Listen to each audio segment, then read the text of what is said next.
20 फरवरी 2024 को कोलकाता से लगभग 17 किलोमीटर दूर हुगली जिले के कोन नगर में एक आम सी मंगलवार के दोपहर थी।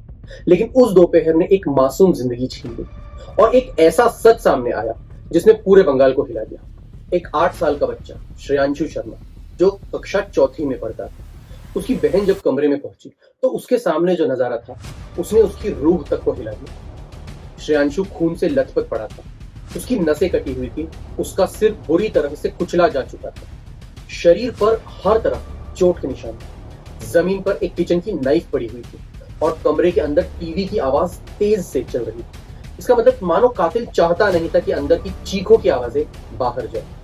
जब पुलिस पहुंची तो उनके मन में एक ही सवाल था कि किसी छोटे बच्चे से इतनी नफरत कोई कैसे कर सकता है। बॉडी को पोस्टमार्टम के लिए भेजा गया। श्रेयांशु के पिता पंकज शर्मा एक प्राइवेट कंपनी में काम करते थे और उसकी माँ रेस्टोरेंट में काम करती थी। पति पत्नी की शादी को 10 साल हो चुके थे और घर में यही एक बेटा था और अब उसी बेटे की लाश उन दोनों के सामने थी। पुलिस ने घर की प्रॉपर जांच की, खिड़की दरवाजे सब इंटैक्ट थे, किसी भी फोर्स एंट्री का कोई भी निशान नहीं था, घर में कोई भी चीज चोरी भी नहीं हुई थी और न किसी चीज को लूटा गया था। और सबसे बड़ा सबूत था घर का कुत्ता जो अनजान आदमी को देखते ही भौंक उठता था। लेकिन जब आसपास वालों से पूछा गया कि दोपहर 2 से 4 बजे के बीच क्या कुत्ता भौंका था तो सभी ने मना कर दिया। एक्चुअली वो जो एरिया जहां पर वो रहते थे वहां पर सभी के घर सटे हुए थे, मतलब सभी के घर चिपके हुए थे। तो अगर कुत्ता भौंकता तो कोई ना कोई जरूर जान जाता कि कुत्ता बहुत देर से भौंक रहा है। तो इससे एक चीज तो फिक्स हो चुकी थी कि कातिल घर का ही कोई अपना आदमी है। अब पुलिस ने सीसीटीवी फुटेज खंगालना शुरू कर दिया। दोपहर 2 से 4 बजे के बीच गली में जितने भी सीसीटीवी फुटेजेस थे सभी को चेक किया गया और आने जाने वाले सभी लोगों पर नजर रखी गई। और तभी एक फुटेज में दिखी एक महिला जो चेहरे पर नकाब बांधकर जा रही थी। बॉडी लैंग्वेज भी कुछ अजीब सी थी। पिता पंकज शर्मा से जब पूछा गया तो उसने तुरंत पहचान लिया कि ये इशरत परवीन है, उसकी पत्नी की दोस्त, जो अक्सर घर आती थी और जिसे श्रेयांशु मासी बुलाता था। शुरू में पुलिस को लगा कि श्रेयांशु के पिता पंकज और परवीन के बीच में कोई रिश्ता है, लेकिन जब कॉल रिकॉर्ड्स और चैट हिस्ट्री चेक की गई तो पंकज तो एकदम क्लीन निकले। पंकज और इशरत परवीन के बीच में कोई भी एक्स्ट्रा मैरिटल अफेयर जैसा कुछ भी देखने को नहीं मिला। लेकिन जब इशरत परवीन का फोन रिकॉर्ड चेक किया गया तो देखा गया कि मर्डर वाले दिन उसका फोन 7 घंटे तक स्विच ऑफ था। लेकिन असली धक्का तब लगा जब पुलिस ने उसके कॉल लॉग देखे। हर रात वो घंटों किसी नंबर से बात करती।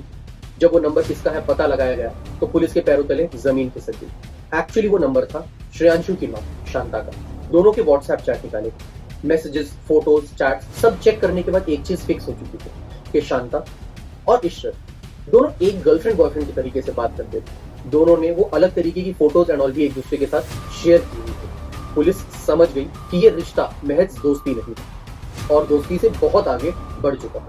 पुलिस ने शांता और इशरत दोनों को उसी वक्त उठा लिया और इंटेरोगेशन के टाइम पे दोनों ने पहले तो मना कर दिया कि उन्हें इस बारे में कुछ नहीं पता। लेकिन शांता टूट गई। उसने कबूल किया कि उसने ही अपने बेटे का मर्डर किया और इसमें इशरत ने उसका साथ दिया। पर सवाल ये था कि कोई माँ क्यों अपने 8 साल के बच्चे को इतनी बेरहमी से मारी, और कारण जानकर तो आपके भी होश उड़ जाए। उस दिन जब श्रेयांशु स्कूल से लौटा तो उसने अपनी माँ को इशरत के साथ बेड पर आपत्तिजनक स्थिति में देख लिया। 8 साल का बच्चा, पर उस उम्र में भी उसने समझ लिया कि ये गलत है।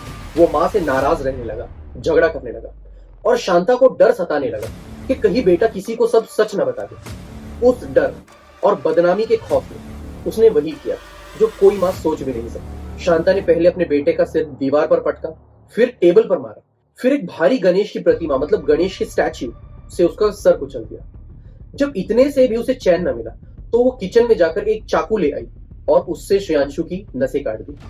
टीवी की आवाजें तेज कर दी ताकि बाहर कोई भी आहट न जाए और तब तक देखती रही जब तक श्रेयांशु ने दम न तोड़ दिया। जब ये सारी बातें पंकज से पूछी गई तो उसने कहा कि उसे इन दोनों के रिश्ते के बारे में पहले से पता था, लेकिन बच्चे के फ्यूचर की वजह से वो शांत था। दोनों आरोपी गिरफ्तार हो गई। 22 फरवरी 2024 को कोर्ट में पेश किया गया।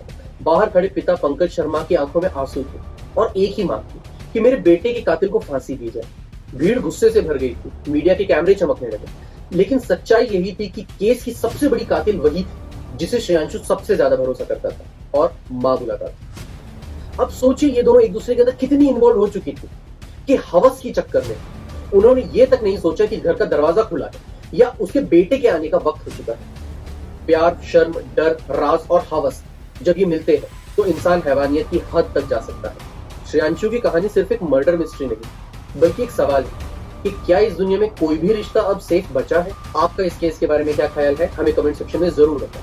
और ऐसी ही आउट ऑफ द वर्ल्ड कहानियों को सुनने के लिए कहानी कैफे को सब्सक्राइब जरूर कीजिए। मैं हूं आपका होस्ट विकास कनौजिया। मिलते हैं अगले वीडियो में ऐसी ही किसी कहानी के साथ। Bye bye.